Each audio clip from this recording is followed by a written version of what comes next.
This week on Maximize Minimal Living, we're back on the slopes, but this time, it's at Crabbe Mountain. Although it took us a second to figure out exactly where to go, we eventually got to explore. And while the weather may not have been the greatest, the clouds are starting to move in, so we didn't let that slow us down.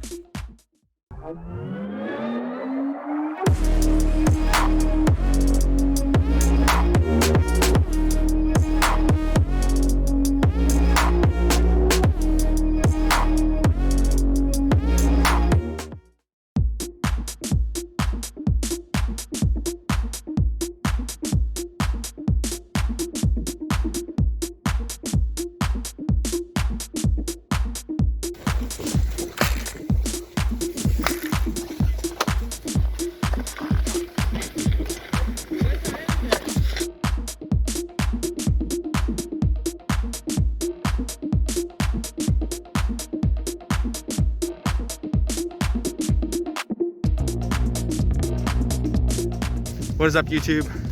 We are back at it again. Another week, another video. But today, we're skiing, but we're skiing Crabbe Mountain. So I got a couple comments saying that Crabbe is an interesting place to go. And we've never been here before. So we figured we'd give it a shot. After a little bit of time, trying to figure out exactly where we were going, and a very long line for the chair. Unlike Poley, this place has only got one real chair. But we're gonna try and explore the mountain. There's not as much selection for the beginner and intermediate level. But yeah, we're gonna see what we can see. You ready? Yeah. Excited? Yeah. Let's do it.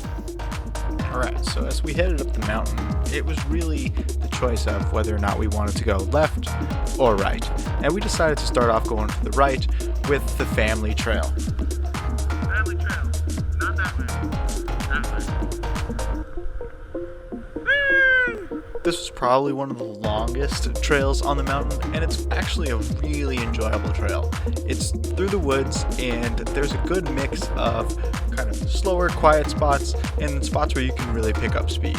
I do enjoy doing some skating on the flatter areas just to kind of help that momentum and keep going, but this was actually quite a surprise for our first run, and turned out to be one of the ones that we did most often throughout the day.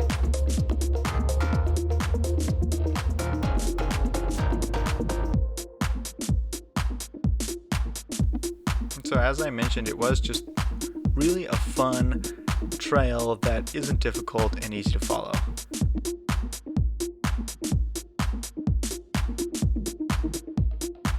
There are some additional parts in this trail that can be kind of taken to the next level if you'd like. There are trails that run parallel next to it through the woods, glades if you prefer, and while a little bit more technical, apparently were also really enjoyable.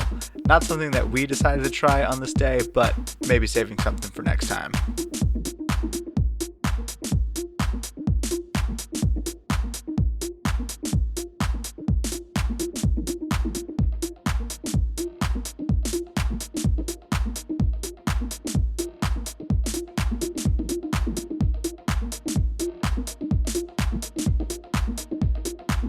Next, however, was something a little bit more challenging. We decided, potentially accidentally, to try one of the blue runs, and this was one that actually had a sign at the top that said that it wasn't groomed. Now that should have been a clear sign to turn around, but what was actually pretty enjoyable was we got to take our time going through this trail that was pretty much abandoned. There was no one else on it, and really got to pick our line and move slowly and methodically and plan our way through. You can definitely tell just from a couple of these angles how the gradient changed, and so these runs were a lot steeper than the family trail, which was right next to it. It does help, as you're going down, to stop every once in a while, catch your breath, make sure you control that speed before taking on that next pitch, because unlike a lot of blue trails, especially on Poley, this one was pretty much straight down pretty much all the time, and that kind of made me a little bit nervous for the black runs on this mountain, and again, saving something for next time, potentially going to try those. We didn't actually decide to tackle any of them on this day. The conditions were quite nice, actually. Lots of powder, surprisingly enough, even though we've had lots of freezing rain. And you always end up at the same place. Like I mentioned, there's only one chair, and so it was pretty easy, even if one of us got ahead of the other, to catch up and find each other at the bottom.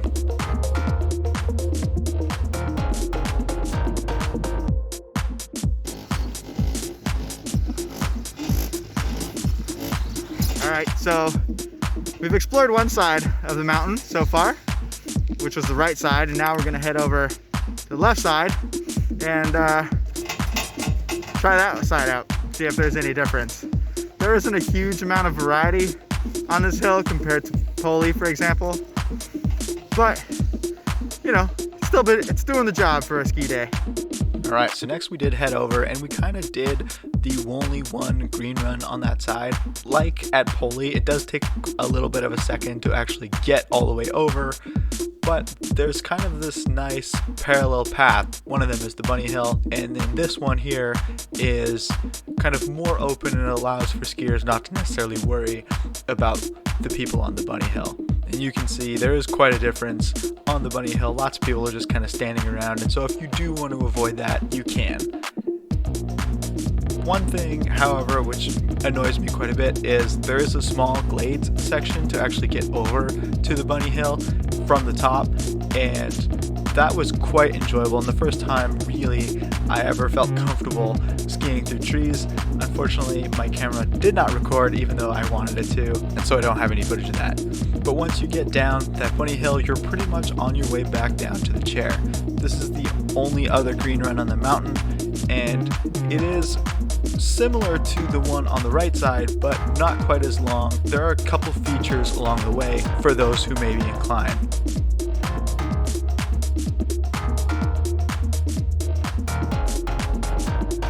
Like the trick park,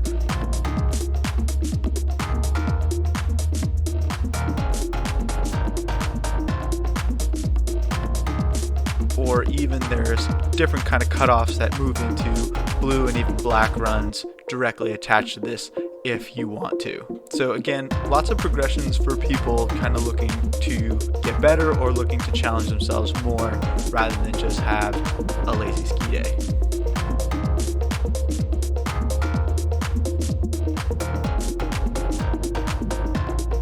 While the mountain was busy for the majority of the morning, once we got to around noon-ish, it really calmed down and there was a lot fewer people at the chair. This is likely because of the fact that people went inside for lunch, but there's a lot fewer people at the chair and did increase the number of runs we could do kind of subsequently. In case you can't tell behind me, the clouds are starting to move in, and we have to drive back about 40 minutes. It may not be worth to continue for too long. We probably got another handful of runs in us for today, but we're gonna have to start thinking about getting out of here. And so we did decide to finish with one more blue run, at least I did, on this side of the mountain, just to kind of get a little bit more diversity and a little bit better perspective about what the mountain has to offer. This was not quite as steep as the blue run we did on the other side of the hill, much more relaxed, much easier, much more similar to what you would see at Poley. So again, the level of difficulty was pretty much perfect for someone who's intermediate, someone who's looking for a little bit more speed potentially than those green runs, but who isn't necessarily comfortable attacking ungroomed trails as well as moguls and things of that nature. We can definitely tell how the clouds have moved in the afternoon, and kind of being worried a little bit about the freezing rain that was on the way, we decided to make these runs our last runs. We did decide to do that family trail one last time before we left as just a way of kind of capping off a nice fun day, and this really embodies what I feel like skiing should be for most people, especially if you're new to it, especially if you didn't get into it at a super young age.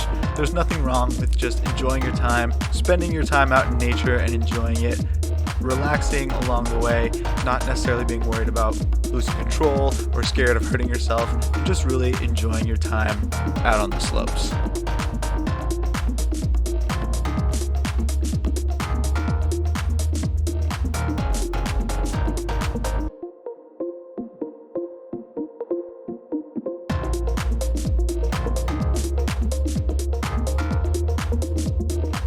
I did try to record an exit while skiing, but obviously that doesn't necessarily work so great for audio. So I'll do it here. With that, thank you very much for watching, and I'll see you guys next week.